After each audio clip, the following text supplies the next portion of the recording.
경제 뷰포인트 시간입니다. 정부가 위드 코로나를 위한 마지막 거리두기 조정안을 발표했습니다. 같은 날 문재인 대통령은 코로나19 백신 3차 접종, 즉 부스터샷을 공개 접종했는데 위드 코로나 방역 체계 전환을 앞두고 백신 접종 참여를 독려하는 의미도 담겼습니다. 잠시 후에 세종시를 연결해서 새 거리두기 방침에 대해 자세하게 전해드릴 텐데 먼저 문 대통령의 부스터샷 공개 접종 현장 정원우 기자가 전해드립니다.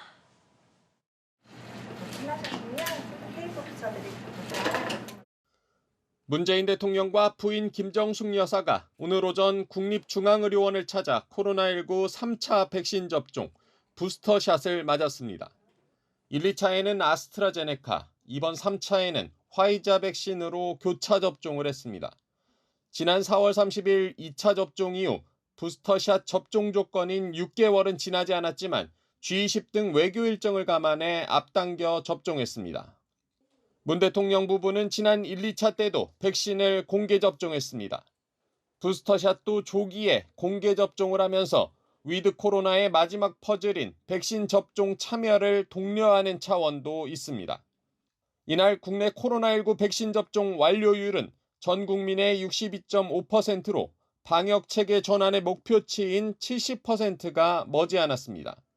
당초 계획했던 10월 말보다 목표 달성이 일주일 정도 빨라질 것으로 보이면서 위드 코로나로의 방역 체계 전환 논의도 속도를 내고 있습니다.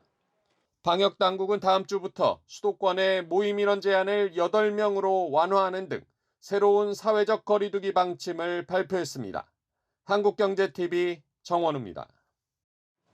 네, 이렇게 위드 코로나 방역 체계 전환이 속도를 내는 가운데 오늘 정부가 마지막 거리두기 조정안을 발표했습니다.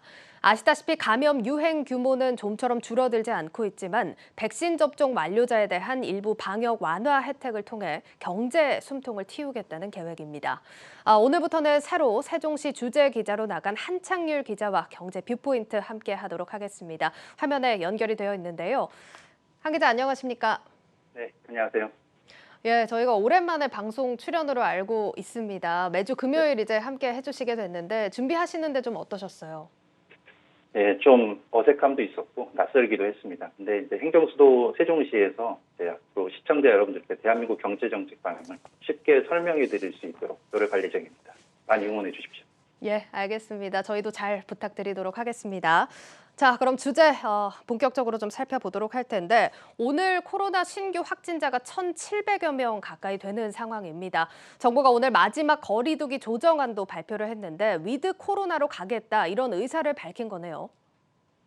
네, 코로나19 신규 확진자 수는 오늘 자정 기준으로 국내에서만 1,670명이 나왔습니다. 이제 100일 넘게 네 자릿수를 이어가고 있는데요. 그동안 정부는 확진자 수가 급증할 때마다 새로운 거리두기 단계를 발표하며 급증자 확산 차단에 나섰습니다. 네, 이번 거리두기 발표는 확산 차단보다는 이제 코로나와 같이 공존하면서 일상생활을 준비해야 한다. 데 방점을 뒀습니다.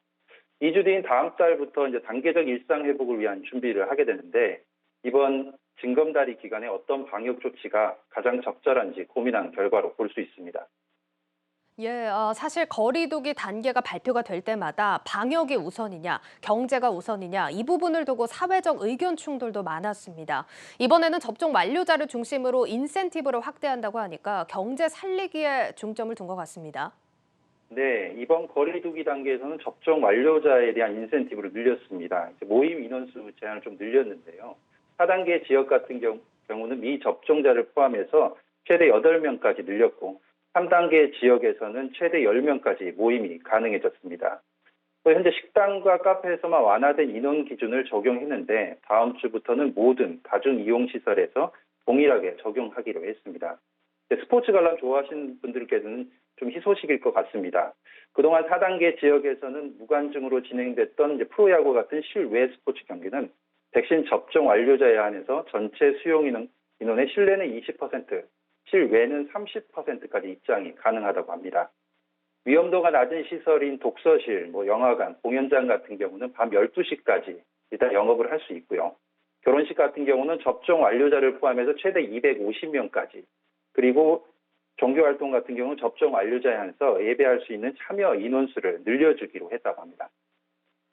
예, 확실히 이렇게 접종 완료자를 중심으로 인센티브를 많이 늘리겠다 이런 건데 일단 그동안 중단이 됐던 소비 쿠폰 발행도 검토를 한다고요. 네, 그렇습니다. 정부가 그동안 잠정 중단했던 소비 쿠폰 사용 체계도 검토하기로 했습니다. 오늘 이혁은 기획재정부 1차 간이 정책 점검회의에서 이렇게 말했는데요. 위드 코로나가 민생 경제와 취약 분야 회복 등으로 이어질 수 있도록 방역 당국과 긴밀하게 협의해서 소비 쿠폰과 같은 잠정됐던 정책을 재개하겠다고 말했습니다. 원래 정부가 1차 백신 접종률 50%, 70% 이렇게 나눠서 전시 공연, 스포츠 관람 쿠폰을 먼저 발행하고 그 다음에 숙박, 관광 등의 쿠폰 발행을 계획했는데 지난 7월 4차 유행이 장기화되면서 잠정 중단된 상태였습니다. 다음 달부터 단계적 일상 회복이 이제 가능해졌으니까 소비진자 카드를 쓰겠다는 겁니다. 또 백신 접종 완료 속도도 빠르고 다음 달이면 전 국민 70% 이상이 백신 접종을 완료할 것으로 보이면서 쿠폰 발행이 빨라질 것으로 보입니다. 지금 모임 인원 제한도 풀고 소비 쿠폰도 발행을 한다고 하지만 한 가지 이야기가 나오는 부분이 자영업자들이 기대했던 영업시간 연장이 이번 거리두기 단계에서 빠졌다는 점입니다. 네, 원래 그 영업시간 연장 2시간 연장이 계속 오고 갔습니다. 4단계 지역 같은 경우는 지금 영업시간이 10시까지로 돼 있는데 최근 당정 협의에서 최대 2시간 정도 늘려줘야 되는 거 아니냐 이런 얘기가 나왔습니다.